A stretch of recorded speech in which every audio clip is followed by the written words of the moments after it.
Salam alaikum. Le direct d'aujourd'hui va porter sur la problématique de la lutte contre cette pandémie du Covid-19 pour voir un petit peu un panorama sur cette problématique.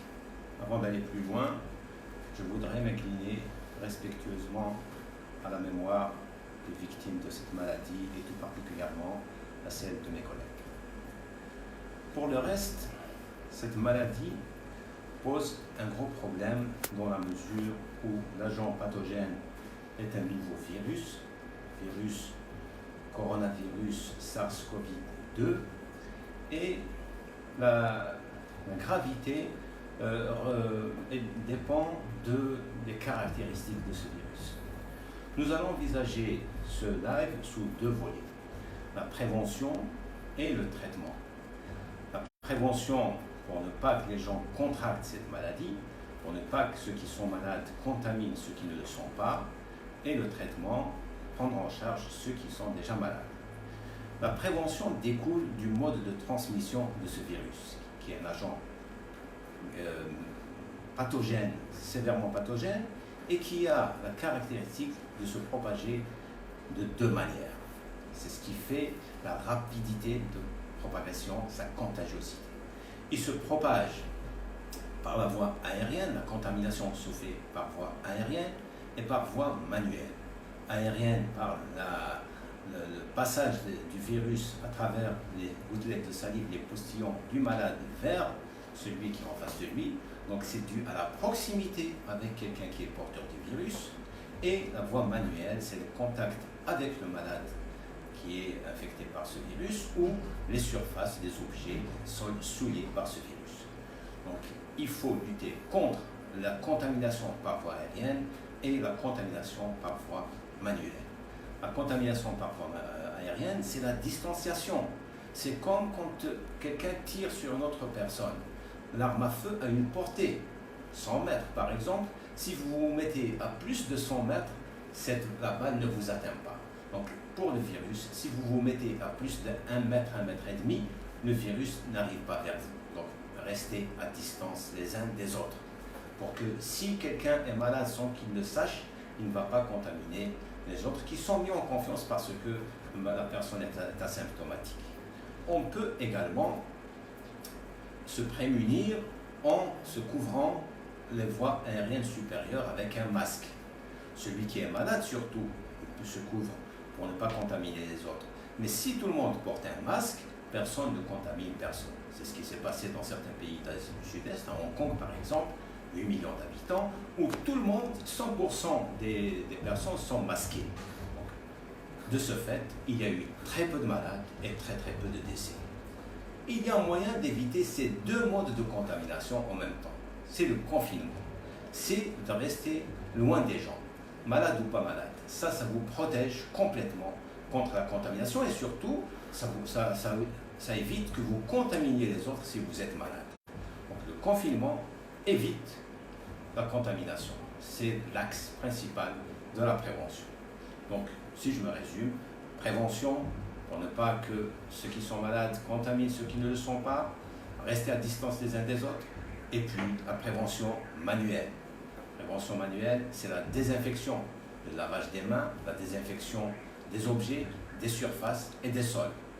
Le confinement, la distanciation, le port des masques, même artisanaux, autant que possible, et la désinfection. Désinfection de l'environnement et le lavage des mains. C'est l'hygiène. Donc il y a deux axes de la prévention. Prévention au niveau de la population. Si maintenant la personne est malade, il faut le traiter. Comment prendre en charge un malade Covid-19? Reconnaître, comprendre et traiter. Reconnaître un Covid-19 dans un contexte épidémique, il faut considérer tout syndrome grippal comme étant du Covid-19. Donc fièvre, toux, courbature, myalgie, a fortiori s'il y a des signes dont on dit qu'ils sont plus ou moins caractéristiques comme l'anosmie, il faut le considérer comme du Covid-19 et le traiter comme tel. Maintenant, pour affirmer le diagnostic, si on peut faire des tests PCR, donc la charge virale, tant mieux, encore qu'il y a des faux négatifs. Si on ne peut pas faire de tests et qu'on peut faire de l'imagerie pour voir s'il n'y a pas de lésion pulmonaire à tout du thorax ou crânien, c'est aussi bien. Mais si on peut faire ni l'un ni l'autre, eh ben, là il faut utiliser la clinique et considérer le malade syndrome grippal comme étant du Covid et le traiter. Traiter par les moyens, les remèdes classiques contre la grippe, les boissons chaudes, la vitamine C et les antibiotiques. Je vais revenir sur ça. Les antibiotiques, c'est important pour éviter la surinfection. Parce que c'est la surinfection bactérienne qui provoque les formes graves. Alors, ça c'est pour les médecins, je m'adresse aux médecins qui sont en première ligne, ceux qui reçoivent les malades dans les cabinets, dans les polycliniques, dans les hôpitaux. C'est à eux que revient la charge de reconnaître et de traiter et d'orienter. Donc, si au bout de 24-48 heures, quand vous mettez en route ce traitement, et le malade ne s'améliore pas, vous l'envoyez à l'hôpital pour bénéficier du protocole thérapeutique. Alors, tout ceci découle de la connaissance de la physiopathologie de cette maladie, ce protocole. Alors, les antibiotiques, l'hydroxychloroquine, les anticoagulants. Alors, comment ça se passe pour comprendre cette infection? Le virus, quand il va rentrer, on va prendre la voie aérienne. Par les voies aériennes supérieures, il descend vers les voies aériennes inférieures, vers l'alvéole, il va aller contaminer la cellule alvéolaire. Alors, les cellules alvéolaires, il y a deux types. Il y a le pneumocyte de type 1 qui permet les échanges gazeux entre l'alvéole et le capillaire, et le pneumocyte de type 2 qui permet la fabrication d'une substance qu'on appelle le surfactant qui permet à l'alvéole de rester ouvert. Et c'est sur ces pneumocytes de type 2 que va agir le virus. Le pneumocyte de type 2, à sa surface de sa membrane, il y a des récepteurs à l'enzyme de conversion d'angiotensine, les récepteurs ACE2. Angiotensin Converting Enzyme. Il va aller s'imbriquer, la petite spicule qu'on appelle la protéine S du virus, va aller s'imbriquer sur ce récepteur comme une clé dans la serrure qui va lui ouvrir le passage, il va entrer dans la cellule. Quand il est dans la cellule, il va aller dans un ribosome, dans une vacuole, et là, il prend les cellules à qui la fabrication. Donc la cellule va fabriquer des copies de cet ARN et va fabriquer les autres constituants protéiques, lipidiques et surtout ces petites spicules, ces petites boules qui sont des protéines, la protéine S avec lesquelles il infecte les autres cellules. Une cellule infectée va fabriquer jusqu'à 100 000 virus et quand la cellule meurt, ces virus vont aller infecter les autres cellules.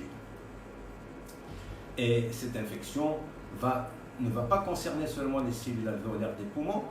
Partout où il y a le récepteur à l'enzyme de conversion d'angiotensine, c'est-à-dire le cerveau, le cœur, les vaisseaux, les intestins, les reins.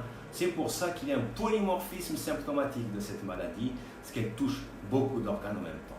Mais il y a la surinfection. La surinfection, c'est sur des bactéries, pour beaucoup, qui habitent notre propre organisme. La cavité buccale, l'appareil respiratoire et les intestins. Vous savez qu'il y a 100 000 milliards de bactéries que nous hébergeons dans nos intestins. 100 000 milliards de bactéries qui sont organisées en famille et qui travaillent en symbiose, en équilibre. Quand il y a une rupture de cet équilibre, quand une famille de bactéries prend le dessus sur une autre, elle prolifère plus qu'elle ne devrait, il y a une dysbiose. Et c'est ce qui se passe chez les obèses. Chez les obèses, chez les diabétiques et chez les malades qui sont atteints de maladies inflammatoires chroniques de l'intestin, il y a un déséquilibre de cette flore. Donc quand il y a une famille qui devient prépondérante, il y a ces maladies métaboliques. Et la prolifération de ces familles, qu'on appelle les bactérioïdètes, notamment les Prevotella, elles peuvent potentiellement devenir pathogènes de façon conjoncturelle, donc elles deviennent pathogènes et vont provoquer la surinfection. La surinfection qui peut amener vers le sepsis et toutes les autres complications. Alors, quand il y a une infection, une agression, qu'elle soit virale, bactérienne, parasitaire ou autre, l'organisme va répondre. Je vais expliquer, on parle d'orage cytokinique, je vais vous expliquer ce que c'est l'orage cytokinique. Donc il y a une agression, l'organisme va mettre en alerte son système immunitaire. Au centre de ce système immunitaire, il y a le macrophage. Macro, c'est gros, phage, il mange. C'est une cellule qui est au centre de la réponse immunitaire. Elle va non seulement fonction phagocytaire, qu'elle va manger les agents infectieux, mais elle est au centre de la régulation de la réponse immunitaire. Elle va fabriquer des protéines qu'on appelle les cytokines qui vont réguler cette réponse immunitaire.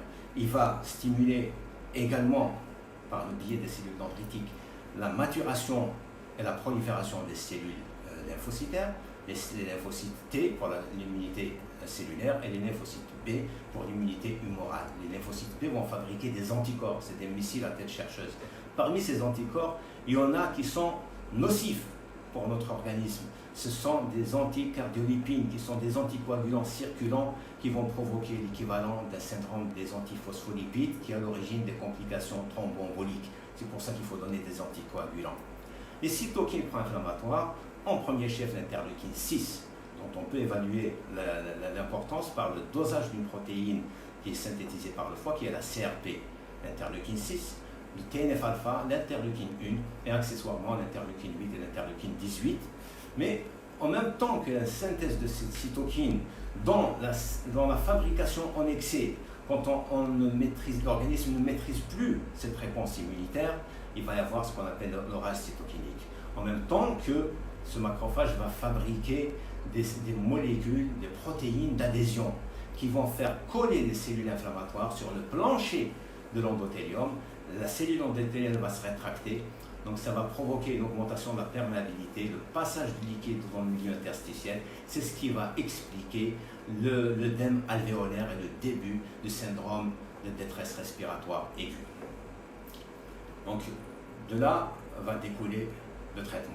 Les antibiotiques, parce que la surinfection va entraîner des formes graves, notamment, et c'est ce qui explique que les diabétiques, les obèses et les maladies chroniques de l'intestin font des formes graves, parce qu'ils ont une prépondérance de cette flore qui va devenir conjoncturellement pathogène. Donc les antibiotiques, je pense que c'est au centre de la stratégie du traitement. Maintenant, venons-en aux autres armes thérapeutiques, l'hydroxychloroquine, qui font partie du protocole qui est adopté par les autorités de santé. Nous saluons la célérité avec laquelle les autorités de santé ont adopté ce protocole, ce qui a évité qu'il y ait toutes ces formes graves, Dieu merci. Donc l'hydroxychloroquine, je vais revenir, j'ai écrit un petit peu sur ça, c'est une molécule qui dérive de la chloroquine, qui était utilisée depuis la Deuxième Guerre mondiale dans le traitement de la malaria, du paludisme. Depuis quelque temps, ils ne le sont plus parce que le plasmodium, notamment le plasmodium falciparum, a développé des résistances contre ces molécules et ces indications à l'hydroxychloroquine a été déviée pour le traitement des maladies auto-immunes. L'hydroxychloroquine, justement, agit comme un régulateur, un modulateur de la réponse immunitaire. Il va freiner la réponse immunitaire, il va empêcher cet orage cytokinique et le syndrome d'activation macrophagique. Il va freiner la maturation des lymphocytes, la maturation des macrophages et la maturation des cellules dendritiques. Donc, c'est tout à fait justifié qu'on le donne, bien entendu, dans un cadre bien contrôlé, sous contrôle médical au milieu hospitalier. Il y a également les anticoagulants. On a dit que les